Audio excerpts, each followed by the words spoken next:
क्या आप अपनी काली रंगत डार्क स्पॉट स्किन टोन की वजह से परेशान हैं और खूबसूरत दिखना चाहते हैं? आज मैं आपको इसका फार्मूला बताऊंगा। इसके लिए आप ग्लूटाथियोन यूज कर सकते हैं, जो कि यूजुअली इन ब्रांड नेम से आपको टैबलेट, कैप्सूल्स, क्रीम्स और आईवी की फॉर्म में मिल सकता है। ये ग्लूटाथियोन जो कि एक नेचुरल एंटीऑक्सीडेंट है और यूजुअली इसे हमारी बॉडी भी प्रोड्यूस करती है।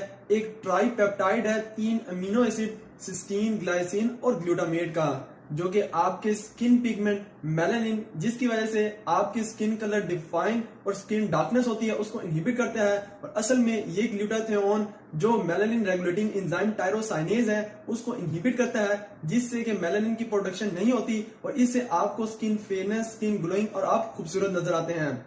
इसके साथ ही ये ग्लूटाथियोन आपकी सेलुलर ग्रोथ के लिए, इम्यून सिस्टम को स्ट्रॉन्ग करने के लिए, detoxification of the harmful chemical, liver cirrhosis और इवन कैंसर की प्रिवेंशन के लिए भी यूज होता है।